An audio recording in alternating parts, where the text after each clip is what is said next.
Excellent spectacle, très émouvant. Je suis fort émue. Merci beaucoup.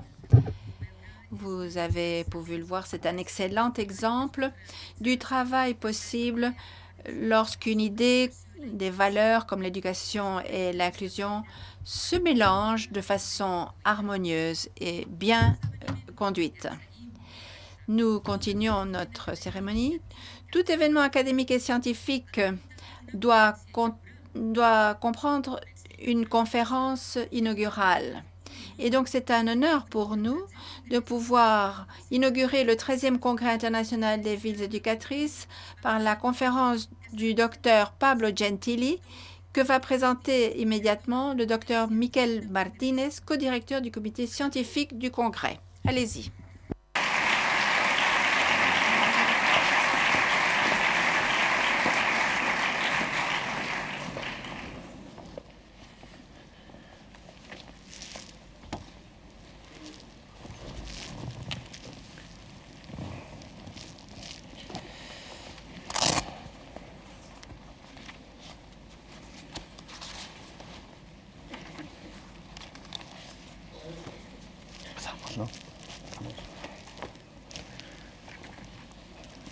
Bon dia a tothom. Buenos días. Bonjour. Esta sesión, esta conferencia inaugural. Alors, nous allons commencer cette conférence inaugurale avec Pablo Gentili qui va faire une très courte présentation et ensuite nous allons... donc moi, je ferai une très courte présentation et ensuite nous allons l'écouter parce qu'il va faire une contribution préparée spécialement pour ce congrès.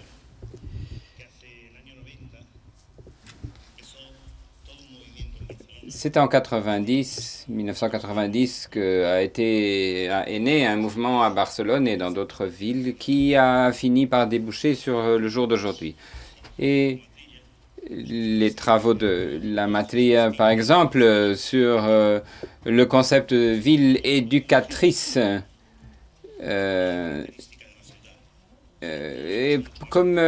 pas comme une caractéristique de la ville, mais quelque chose de beaucoup plus profond qui va jusqu'à la vie et au gouvernement et à la citoyenneté de la ville. Cette idée de ville éducatrice est une idée que, au long des années, s'est répandue, s'est élargie. Il reste encore beaucoup de choses à atteindre dans les villes éducatrices. Beaucoup d'expériences présentées nous montrent qu'est-ce que nous pouvons faire pour apprendre les uns des autres avec des expériences et des politiques nouvelles. Mais il est important d'avoir la notion de certaines choses qui seront ici présentées, posées. Et l'une d'elles, c'est cette conférence de Pablo Gentili. Bien entendu, c'est très bien que l'école, que la ville ait des ressources éducatives comme l'école, mais la ville ne peut pas être un parc d'attraction de ressources éducatives. Il faut des espaces où l'on puisse apprendre à se sentir reconnu. Une ville éducatrice est également une ville où il doit y avoir des espaces où la personne se sente des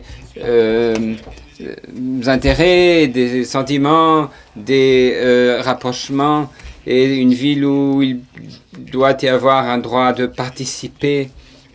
Ce droit, ce sens d'appartenance qui se pose toujours et qui est toujours cité dans nos congrès de villes éducatrices, exige non seulement un espace de participation, non seulement des déclarations de défense, mais des politiques actives, des politiques proactives qui permettent que ce binôme égalité et reconnaissance, valeur, nous permettent d'avancer en tant que citoyens et nous rendre plus libres.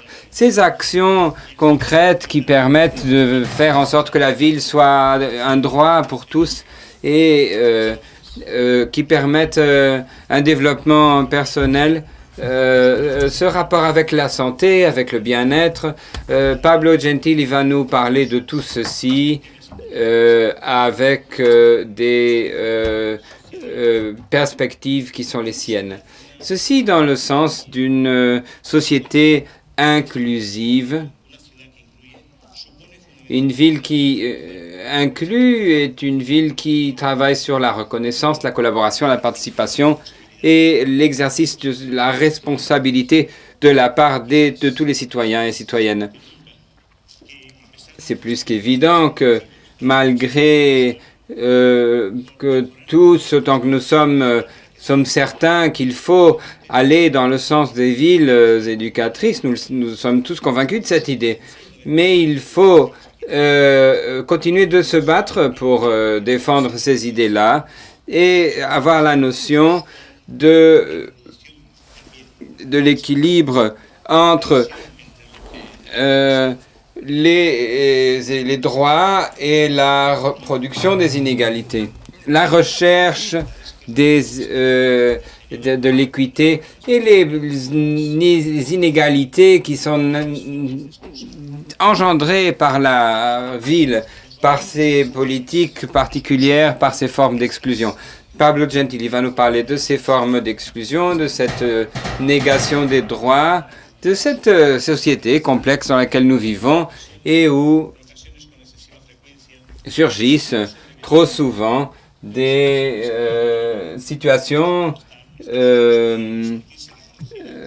parfois qui nous donnent pas beaucoup de possibilités d'être reconnus, de possibilités d'être valorisés. C'est cette demande que nous avons fait à Pablo Gentili. Il est très connu, je ne vais pas présenter son CV, mais il faut rappeler deux choses. La première, c'est que il est engagé dans le monde universitaire à l'université de Rio de Janeiro, secrétaire du Conseil d'Amérique latine de sciences sociales, et c'est un militant aussi.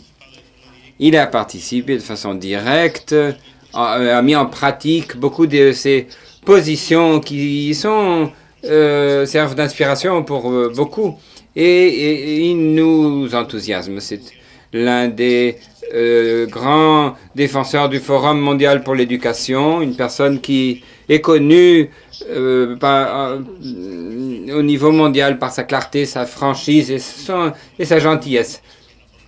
Sa gentillesse dans l'affirmation de ce qu'il dit et d'être cohérent. Merci beaucoup, Pablo, je te donne la parole. Merci beaucoup de ces mots aimables et aux organisateurs, organisatrices de cet important congrès et de m'avoir invité à participer à ce moment tellement important, tellement spécial. Je félicite l'association pour son anniversaire et aussi cette nation, cette société tant généreuse, plurielle, accueillante et démocratique comme est la Catalogne. Et je veux le dire pendant ce moment si particulier que la région est en train de vivre.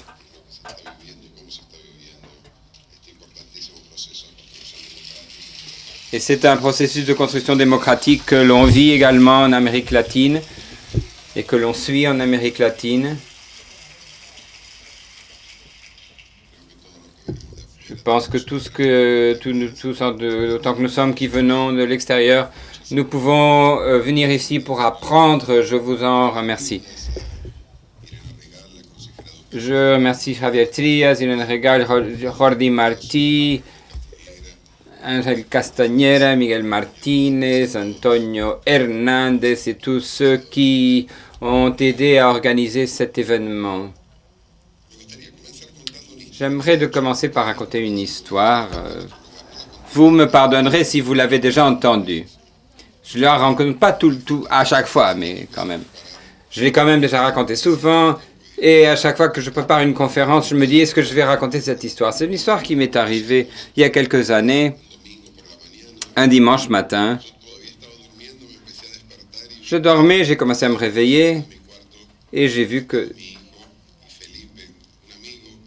dans ma chambre, il y avait Matteo, mon fils, et un ami de mon fils, Felipe. l'un des enfants des concierges. Et ils étaient là en train de parler à la fenêtre. Et Philippe disait à Matteo, bon, ici c'est vraiment un endroit Vidigal, un endroit très agréable à vivre. Vidigal, en fait, c'est un bidonville de Rio. C'est très bien placé, on voit la mer et tout, mais ça date des années 40.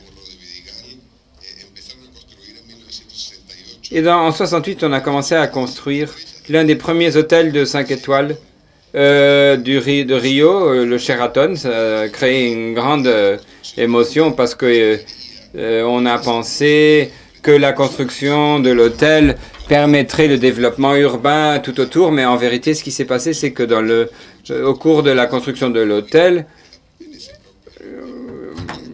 les travailleurs ont commencé à vivre dans ces maisons très précaires qui étaient construites sur cette colline. En fait, c'est ce bidonville qui a commencé à naître au début des années 80 en particulier. Donc, d'un côté, nous avions l'hôtel Sheraton, qui est vraiment une expression du luxe, et de l'autre côté, l'un des bidonvilles les plus peuplés de Rio, avec plus de 30 000 habitants. Et Philippe disait à Matteo, ben, la vie, vraiment, ici, elle est très bien, à Vidigal.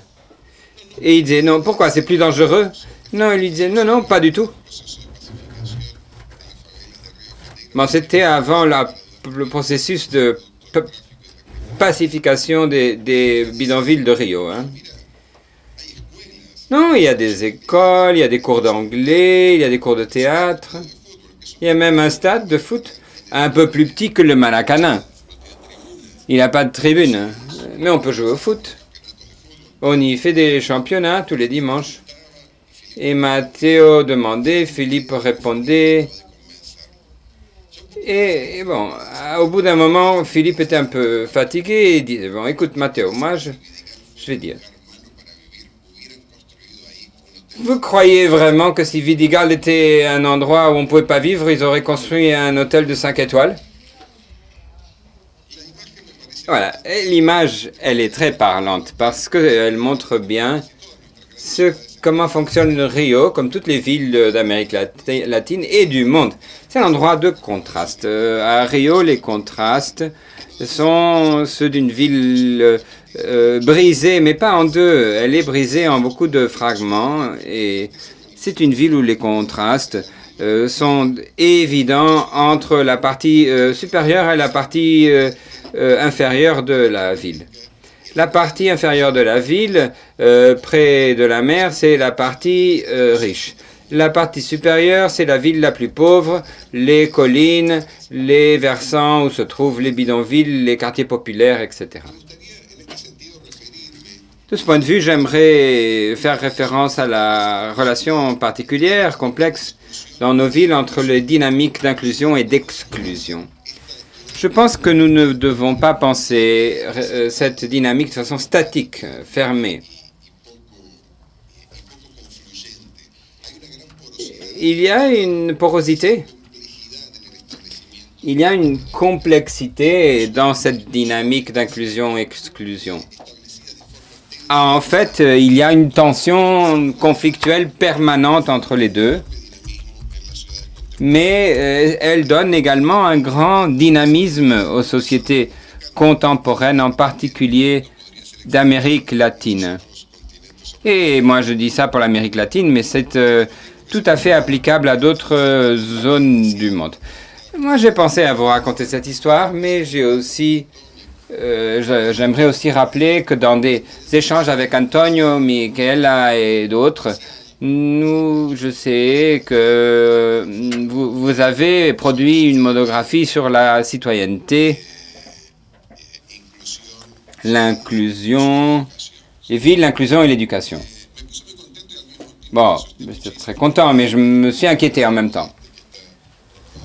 Parce que cette monographie faite par Javier Oanal, grand spécialiste catalan, a déjà des choses très importantes. Donc j'ai demandé qu'on me l'envoie.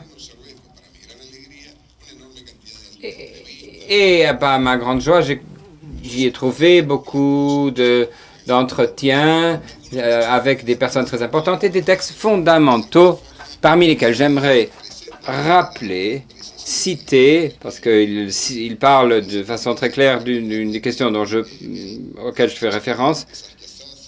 Qu'est-ce qui est le texte de Saskia Sask, de Kim Brugger, d'Anna Falou,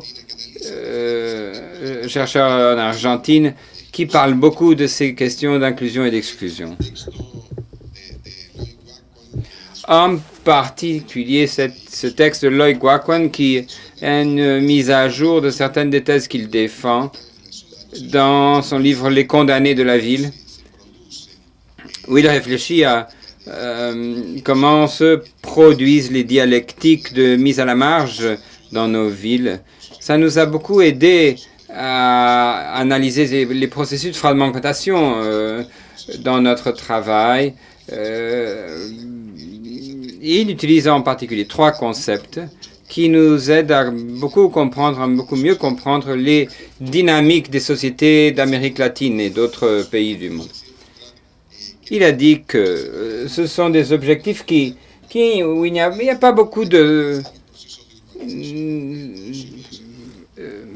points semblables, mais aux États-Unis, il y a une production de ghettos, surtout marquée par la composante raciale,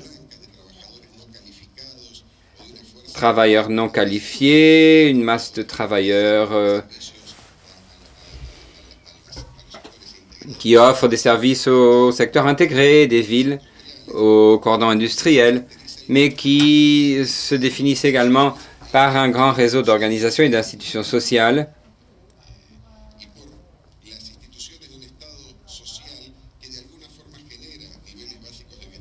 et des institutions d'un État social qui garantissent un niveau minimum de services dans les ghettos qui font que le ghetto se maintient en dehors du reste de la société. Et Guaquan souligne qu'il y a une différence donc entre ces ghettos d'Amérique du Nord et ce qu'on appelle les anti-ghettos ou les bidonvilles en France où les frontières sont beaucoup plus poreuses et où il y a une sorte de processus de mélange, de combinaison complexe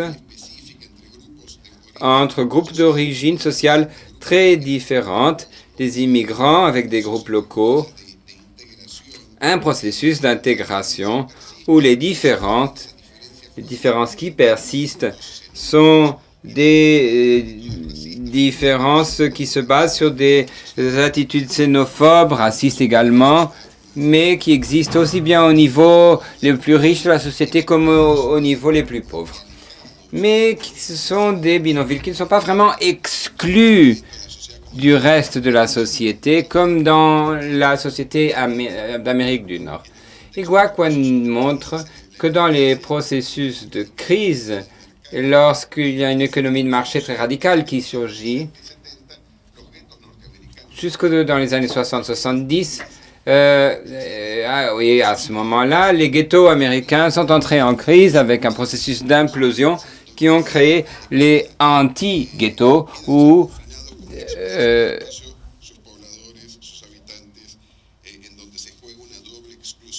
il y a eu alors une double exclusion de race et de classe. L'analyse de Guaquan est très intéressante parce qu'en Amérique latine, nous avons un peu de tout ceci. Peut-être que notre processus est différent parce que au cours des dernières 10 ou 20 années, nous sommes passés en Amérique latine des grandes villes d'anti-ghettos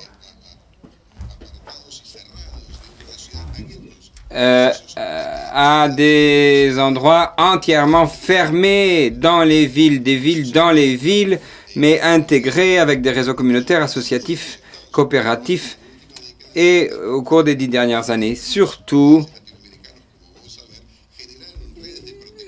dans les pays d'Amérique latine ont créé des réseaux de protection sociale qui ont permis d'inverser de façon limitée, mais de façon importante quand même, les effets de désintégration, de production de pauvreté qui résultent de l'économie libérale.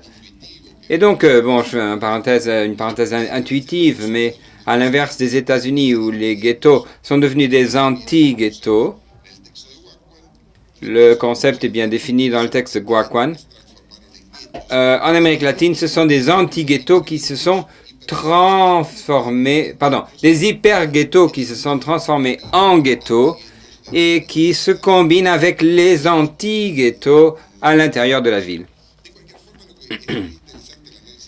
Quoi qu'il en soit, l'analyse de Guacuan est très intéressante, ce concept de ghetto et d'anti-ghetto et d'hyper-ghetto, parce que dans tous ces processus de marginalisation, de mise à la marge de la ville, il y a une dynamique intense de exclusion comme marque.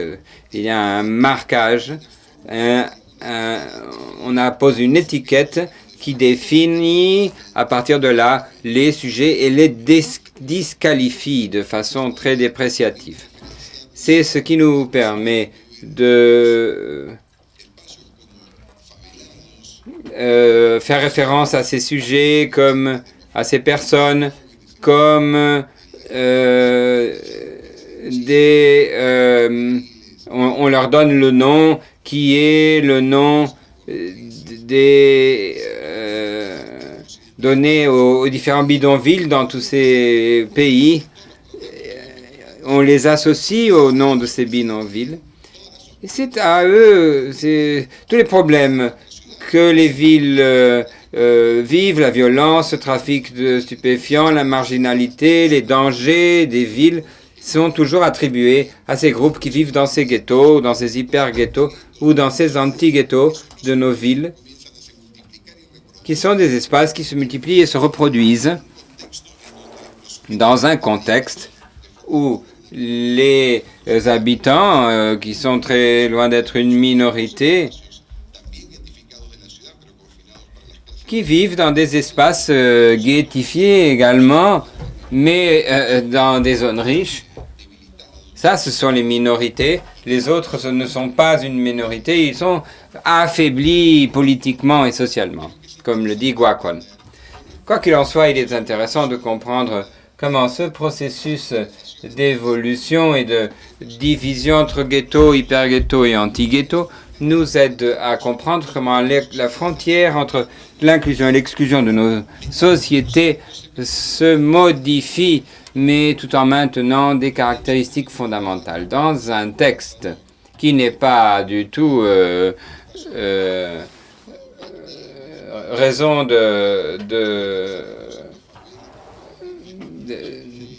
d'espoir, on parle encore une fois de tous ces ghettos.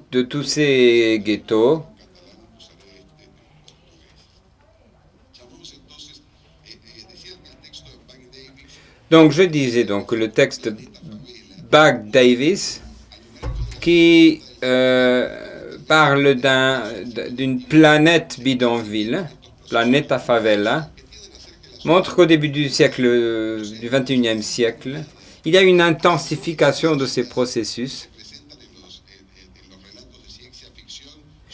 et que donc ce que nous allons voir dans l'avenir, ce ne sont pas ces villes qui sont vues dans les villes de la science-fiction, des espaces pleins de métal, de béton, de lumière et de lignes droites. Non, non, ça ce seront les ghettos, parce que le grand espace de la ville, ce sera tout l'espace de mélange, d'attraction créé par l'urbanisation et qui seront donc un assemblage de bidonvilles et qui, en contexte de crise ou de politique publique conservatrice, dit-il, se développent encore plus, mais qui sont caractéristiques de nos sociétés contemporaines. Le texte de Davis ne donne pas beaucoup d'espoir, il est vrai, mais il se base sur des données très certaines qui montrent par exemple aujourd'hui en Chine, environ 40% de la population chinoise, l'un des pays les plus puissants de la planète avec la plus grande croissance économique, vit dans des bidonvilles. En Inde, 55%. Au Nigeria, 80%. Au Brésil, plus de 30%, etc. Dans beaucoup de pays africains, plus de 90%. Vit dans ce type de configuration urbaine pauvre, marginalisée, que Davis appelle la planète bidonville. Là, beaucoup de ces concentrations urbaines se trouvent en Amérique latine, à Caracas, à Lima et au Brésil, dans des villes brésiliennes.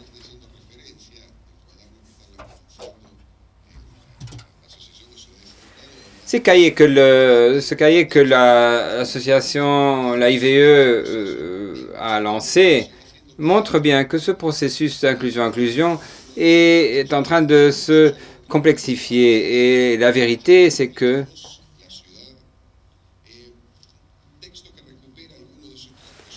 il y a à l'intérieur des textes, en particulier le texte de Sassin, où il établit une relation entre les dynamiques de marginalité et de centralité, et que cette géographie se modifie au long du temps.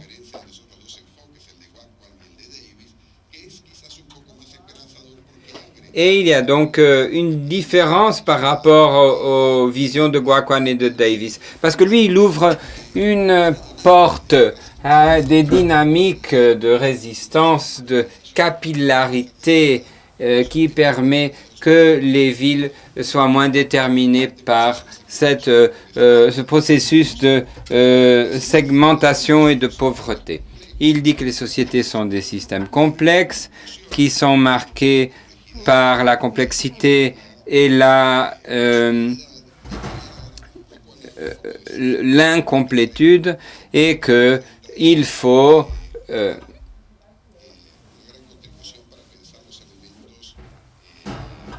tenir compte de ces caractéristiques fondamentales pour comprendre les villes et leur processus créatif, et pas seulement reproductif. Mais malgré cette vision un peu plus optimiste, il souligne le processus de désurbanisation. J'avoue que le concept de désurbanisation m'attire mon attention parce qu'en Amérique latine,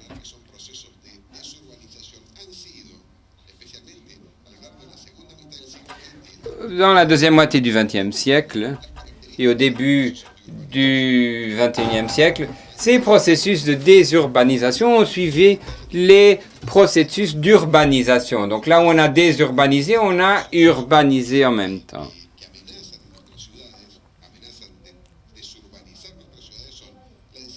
Donc, l'inégalité, la privatisation, la violence et les systèmes de contrôle, de surveillance sont les risques qui peuvent provoquer des désurbanisations. Ce sont des tendances inquiétantes, et en même temps, elles nous montrent comment il y a une métamorphose systématique de ces processus d'inclusion-exclusion. Par exemple, en Amérique latine, ces 10 dernières années, les processus de combat à la pauvreté ont avancé beaucoup. Et elle a été réduite dans la plupart des centres urbains d'Amérique latine. Il y a bien entendu des exceptions, mais si nous observons les niveaux de pauvreté qu'il y avait dans les grandes villes dans les années 80-90 et les niveaux actuels, nous constatons qu'en Amérique latine, à l'inverse du processus de certains pays européens ou même aux États-Unis, par exemple l'Espagne, la Grèce, l'Irlande, la France, même le Royaume-Uni. Dans nos pays, la pauvreté a diminué et n'a pas augmenté. Parfois même de façon exceptionnelle. Au Brésil, on a réussi à réduire la pauvreté 42 millions de personnes. Vous vous rendez compte ce que c'est que de retirer de la pauvreté extrême ou de la pauvreté 42 millions de personnes en 10 ans. 10 ans d'ailleurs caractérisés par une crise mondiale économique profonde, ce qui fait du cas d'Amérique latine un cas très curieux. Parce que la crise économique qui a provoqué la pauvreté, l'a multipliée dans le monde entier, en Amérique latine, les niveaux de pauvreté ont diminué. Je ne veux pas vous embêter avec des chiffres, mais en 2002, 43,9% de la population d'Amérique latine était en dessous du niveau de pauvreté minimum. Dans les années 90, en plein développement des politiques néolibérales, presque la moitié était en dessous du niveau minimum de pauvreté. Aujourd'hui, c'est presque 28%. Donc nous sommes arrivés à presque de presque 50 à 28%. C'est quand même un résultat remarquable des politiques de combat à la pauvreté, qui se sont centrées surtout sur la population urbaine, mais aussi sur la population, rurale, mais aussi sur la population urbaine. C'est impressionnant. Mais il faut quand même reconnaître que les niveaux d'inégalité au cours de ces années n'ont pas baissé de la même façon. L'Amérique latine, même si elle n'est pas la région la plus pauvre de la planète, est toujours la région la plus inégale. Et il y a toujours des niveaux d'inégalité considérables, même si au cours de ces dernières années, celle-ci a également diminué. Et d'ailleurs à un rythme beaucoup plus lent que la pauvreté. Quoi qu'il en soit, aussi bien dans les principales villes d'Argentine qu'en Uruguay, au Chili, en Bolivie, en Équateur, pas seulement dans les pays qu'on appelle post-néolibéraux, mais dans des pays qui n'ont pas, disons, des gouvernements progressistes, il y a eu des avancées dans le combat à la pauvreté, comme dans le cas de la Colombie. Donc, la diminution de la pauvreté a été importante indépendamment de la couleur politique des gouvernements, mais pas la diminution des inégalités. Dans certains pays, les inégalités ont même augmenté. Alors, qu'est-ce que ça signifie au niveau du format urbain?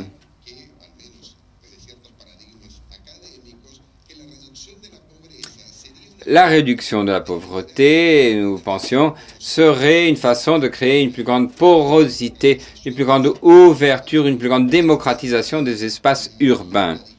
De ce point de vue, la diminution de la condition de pauvreté mènerait à une plus grande intégration des quartiers les plus pauvres dans les autres espaces urbains. Et en fait, ce qui s'est passé ces 10 dernières années, ce n'est pas ceci. C'est la continuation de ces processus de séparation et de marginalisation dans un contexte où ceux qui étaient pauvres sont moins pauvres, mais l'augmentation ou la continuation des processus d'inégalité font en sorte que la situation ne change pas.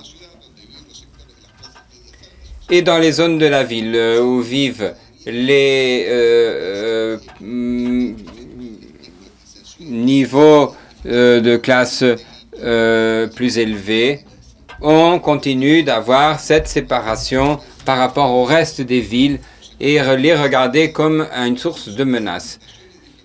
Ces processus de segmentation et de différenciation urbaine soulignés par SAS se sont maintenus pendant ces dernières années. C'est un processus de concentration impressionnante de la richesse qui n'a pas eu lieu seulement en Amérique latine, mais également dans d'autres pays plus développés du monde. Et dans ce livre très important qui s'appelle la capitale du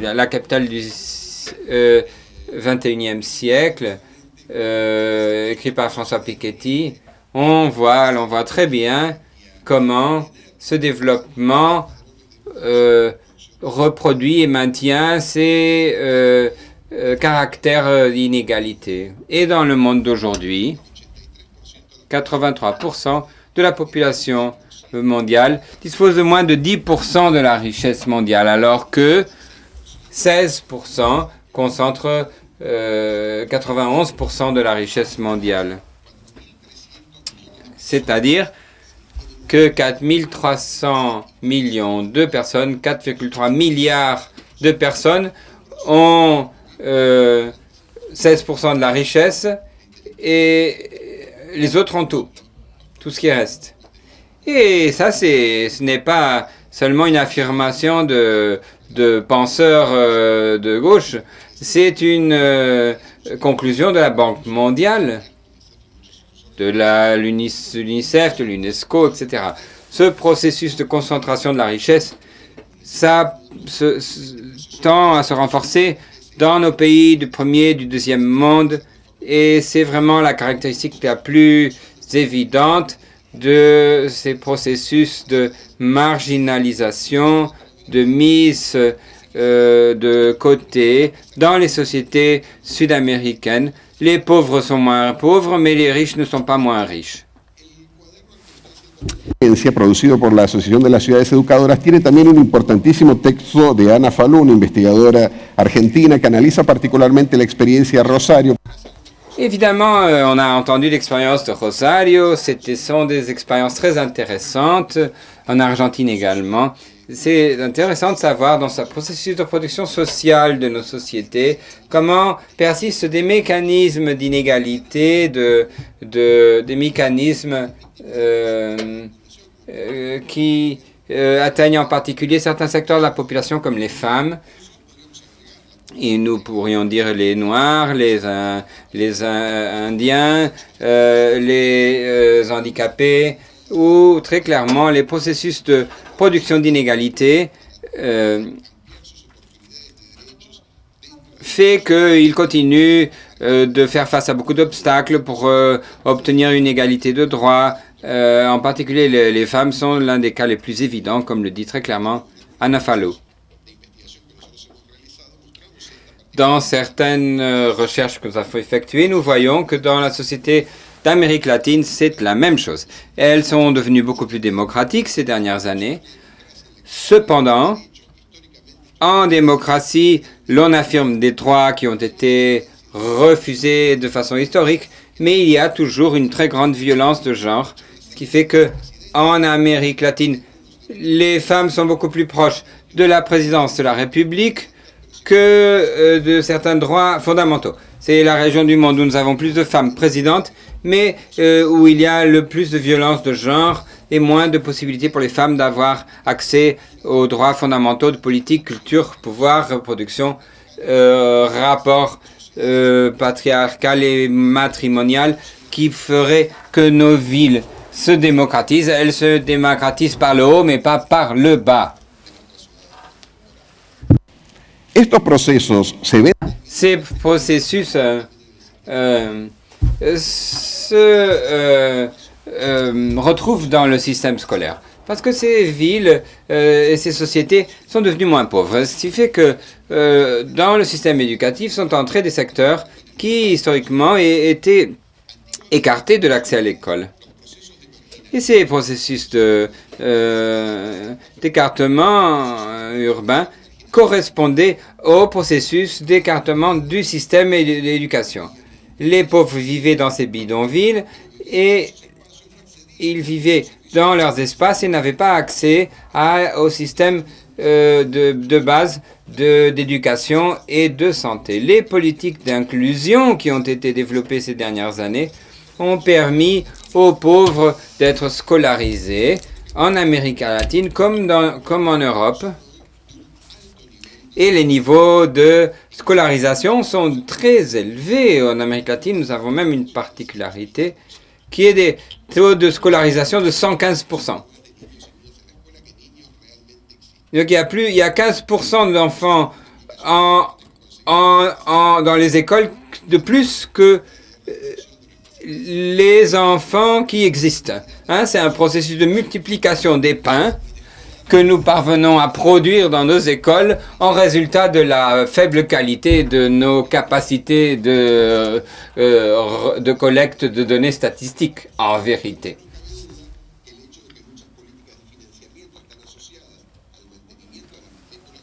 Par ailleurs, beaucoup de politiques de financement sont liés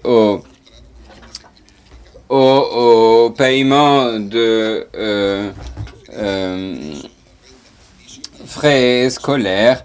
Il y a aussi les questions d'assignation universelle, les bourses famille au Brésil, par exemple, et d'autres processus dans d'autres pays qui ont créé des processus de distribution financière qui se centrent sur l'utilisation des services de santé et d'éducation. Bon, quoi qu'il en soit, de plus en plus d'enfants ont accès à l'éducation.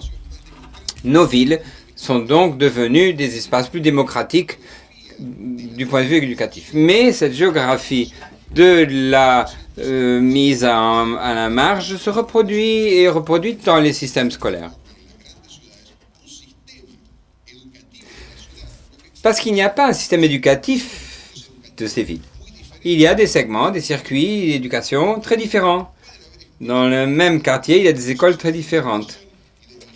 Et ce processus de segmentation du système éducatif, c'est l'une des marques les plus caractéristiques du système éducatif ces dernières années. C'est une tendance qui vient des années 70 et 80, mais elle s'est approfondie considérablement dans les années 90 et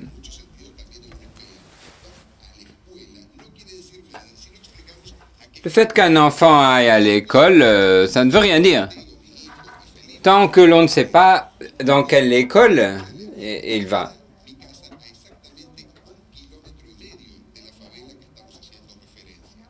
Moi, j'habite au Leblon, c'est à 1,5 km de ce bidonville dont je parlais tout à l'heure, et il y a 5 ou 6 écoles de types différents. Les écoles où les enfants vont finir dans les principales universités du monde, c'est là où se trouve l'école, le pouvoir, la richesse, etc.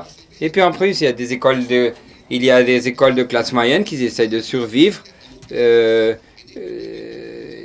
ne pas tomber dans de gens qui n'essayent de pas retomber dans l'enseignement public et les écoles publiques. Et après, il y a les écoles publiques qui sont vues comme des écoles d'exclusion. Tout ceci dans un rayon de 2 kilomètres. Donc tout ce système est le produit d'un grand effort d'imagination, de science-fiction, qui ferait croire que nous pouvons créer un système de ce type complètement désintégré et qui permettrait quand même de créer une très grande différence et un processus de centralisation, d'intégration qui est de plus en plus complexe au fur et à mesure que les pauvres ont plus d'accès aux droits et à l'entrée dans les écoles, comme l'a dit déjà Camila Grosso dans ce cahier. C'est donc un élargissement de ces droits à tous et à toutes.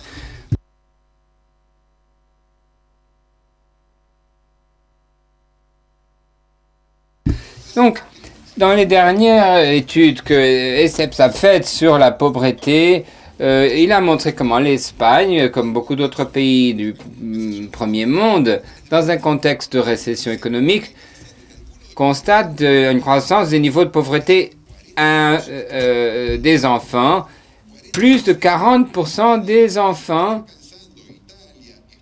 l'Italie, l'Espagne, la Grèce, sont en train de constater des niveaux de pauvreté de 40% des enfants, comme les pays d'Amérique latine au moment, les pires moments des politiques néolibérales. Donc ce n'est pas seulement un problème du tiers-monde, il faut penser aux véritables opportunités de nos enfants à l'intérieur du système scolaire qui est divisé comme le fait notre société ou comme le font nos sociétés. Et à cet égard, je me demande si on m'écoute, dit l'orateur, qui devrait en fait supprimer son oreillette.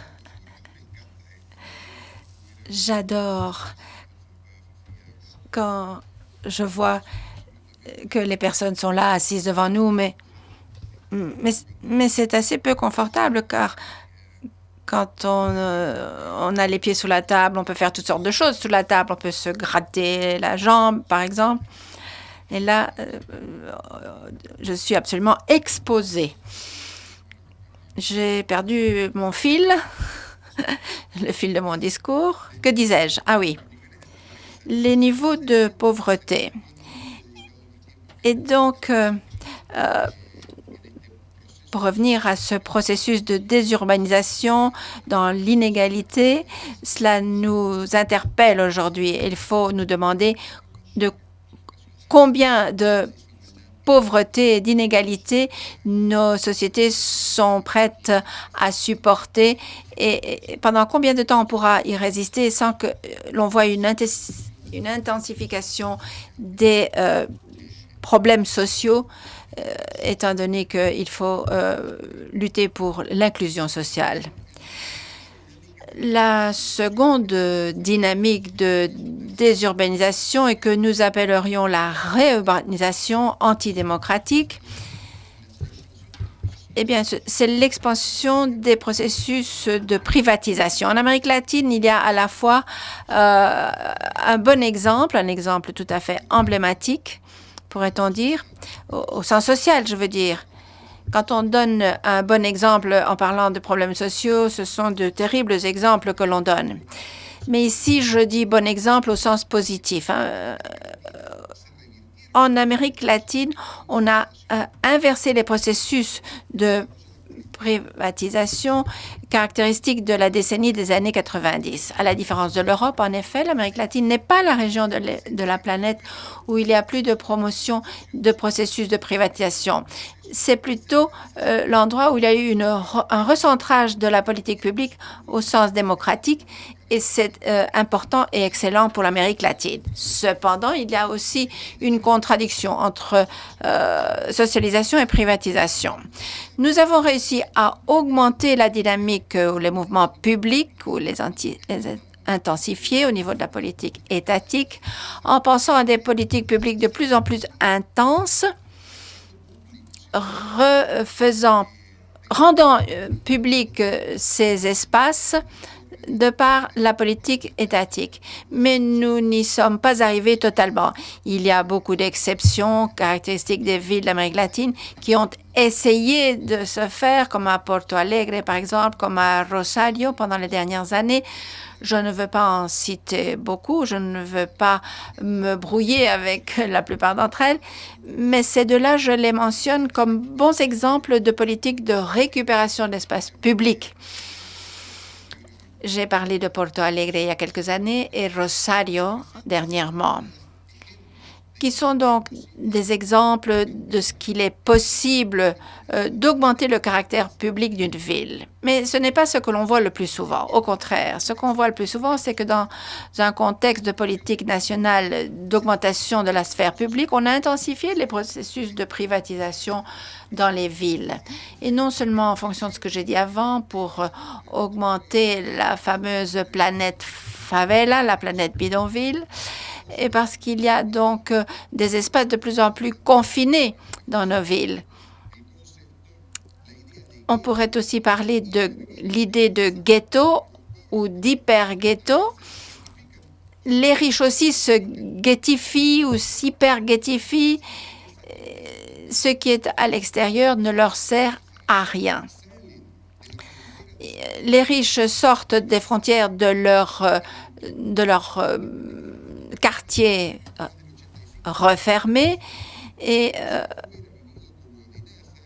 se sentent menacés en dehors de ceci. Donc, en fait, on les confine, on les enferme de plus en plus, on privatise de plus en plus ces espaces urbains où se trouvent ces secteurs plus riches. Il y a les malls, les shopping centers, les cinémas. Plus de la moitié de la population de Rio est de race noire. Si vous vous promenez un samedi ou un dimanche dans les cinémas de Rio de Janeiro, si vous vous promenez à Ipanema, vous n'allez pas trouver plus de 3% de jeunes gens de race noire dans ces endroits. il est certain que le processus de différenciation, de privatisation, la géographie des bénéfices dans une ville attaque aussi le domaine culturel. Et si les riches se confinent dans leurs propres espaces, les pauvres le font également dans les leurs. Mais le problème, c'est que les pauvres ont beaucoup moins de cinéma. Beaucoup d'ailleurs sont devenus des églises évangéliques ou des supermarchés dans certains quartiers de nos villes. À Buenos Aires, à l'avenue Rivadavia, il y avait un énorme cinéma, le Colisée, où on projetait des films un peu osés, d'ailleurs d'origine espagnole, à une certaine époque. On l'appelait le cinéma Roca. Roca qui avait été un des héros argentins de l'histoire argentine. Une église évangélique l'a acheté et à ce moment-là, donc, au lieu de dire que c'était un cinéma, on a dit Cristo sur la roca, c'est-à-dire sur le rocher.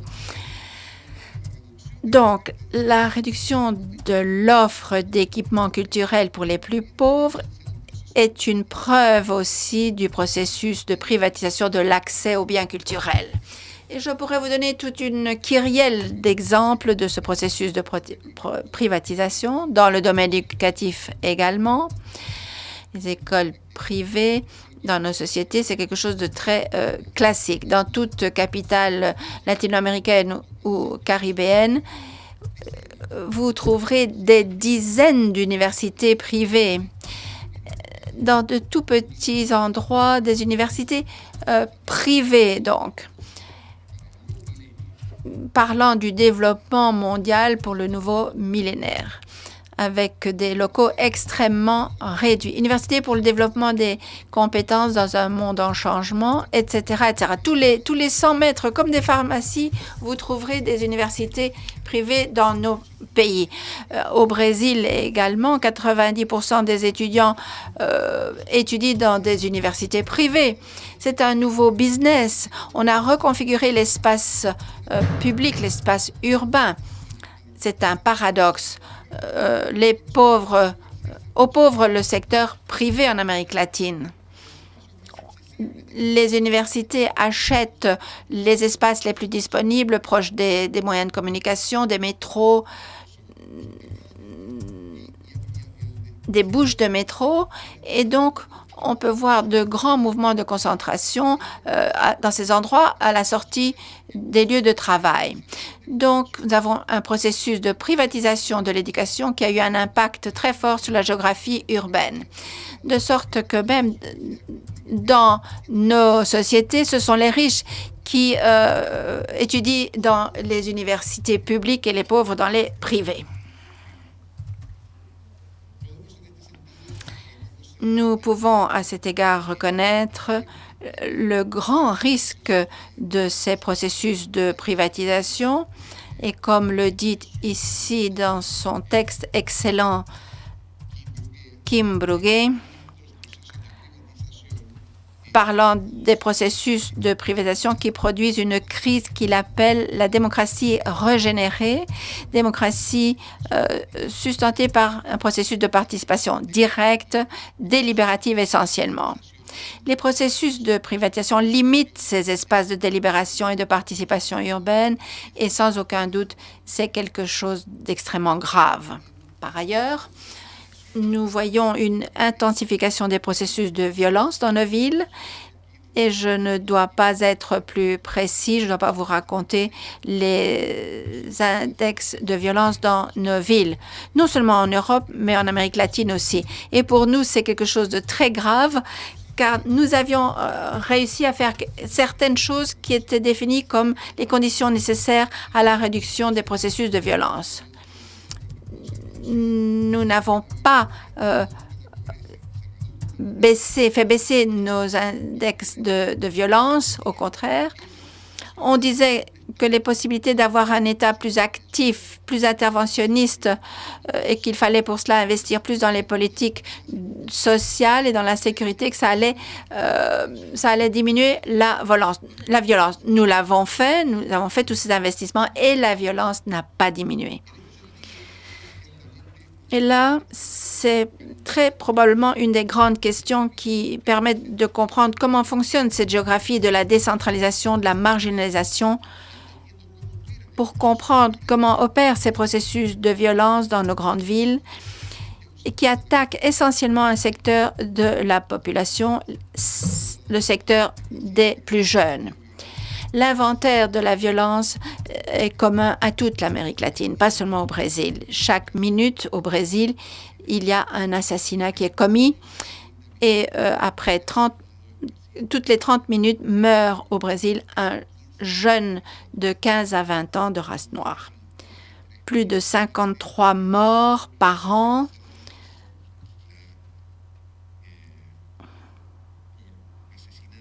Par assassinat au Brésil. Plus de 50 000 viols dénoncés. Nous savons que le niveau de viols dénoncés est beaucoup plus bas que la réalité. Les Noirs, hommes ou femmes, sont la majorité des personnes en prison, emprisonnées.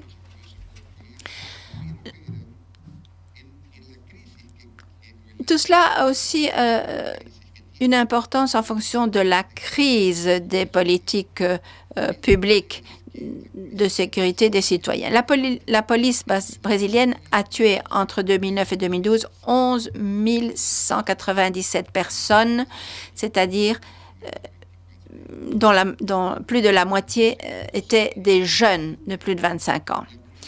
La police des États-Unis, qui n'est pas la plus douce du monde, entre 1982 et 2012, en a tué 12 000. Donc, entre 1982 et 2002, en 30 ans donc, la police des États-Unis a tué la même quantité de personnes qu'en 4 ans pour la police brésilienne. Le contrôle de la police, c'est également l'un des grands problèmes dans ce processus de production et de multiplication de la violence dans nos pays.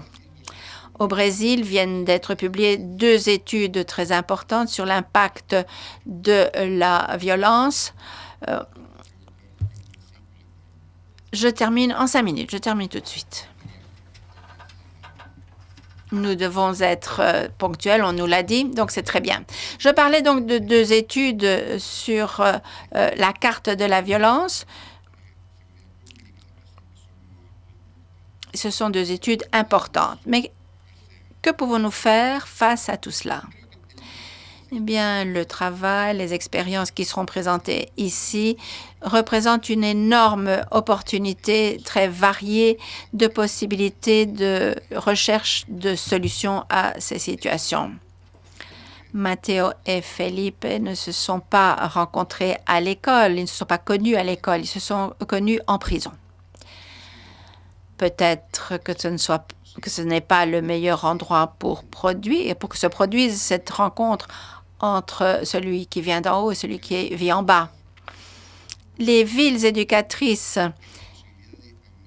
qui espèrent augmenter, multiplier les possibilités d'inclusion sont celles qui construisent le droit à l'éducation et l'accès à l'école publique comme bien essentiel de base. C'est là que se retrouvent ceux d'en haut et ceux d'en bas dans un espace urbain riche. Et c'est vrai, ce n'est pas seulement de l'éducation à l'école que les choses dépendent. Il y a d'autres dispositifs urbains, d'autres espaces qui sont tout aussi significatifs que l'école. En Amérique latine, on a commencé à la développer, comme par exemple le cas des centres de la mémoire, qui doivent être des espaces de rencontre, d'affirmation à partir de la mémoire du passé, du présent et de la pensée du futur. Des villes comme à Santiago, Medellín, Mexico sont essentielles. Des lieux que la ville moderne a inventés pour être des lieux de rencontre de ceux qui pensent à l'école comme l'école publique. C'est la condition nécessaire pour promouvoir et multiplier les possibilités d'inclusion dans nos villes. Nous assistons là au début Nous avons assisté à ce spectacle émouvant de cette école du centre Pablo Picasso. C'est une école de quartier populaire. Nous avons vu comment une école construit son discours sur la base d'un intérêt collectif, celui de faire un spectacle en commun. Et il est intéressant de voir qu'il est possible de penser et de reconnaître que dans une école, on produise un spectacle de danse comme celui-là et que pour le faire, il est important que tous travaillent ensemble, que tous s'appuient les uns les autres. Car au milieu de ce spectacle de danse, si l'un ou l'autre allait tomber, eh bien tous seraient tombés. Et tous se seraient regroupés pour essayer de dissimuler ce fait et de faire de ce spectacle commun une opportunité de croissance et de construction collective. Cela ne se passe pas lorsque nous apprenons la science, les mathématiques, l'histoire, où les écoles se renforcent dans un discours de compétitivité. Il s'agit donc de construire des écoles publiques, mais pas n'importe lesquelles. Une école publique qui soit valorisée comme un espace pour la différence, pour la multitude, pour la diversité, un espace où, en nous ajoutant les uns aux autres, nous croissons, nous grandissons tous. Un espace peut-être où Matteo et Felipe vont effectivement se rencontrer. Je vous remercie.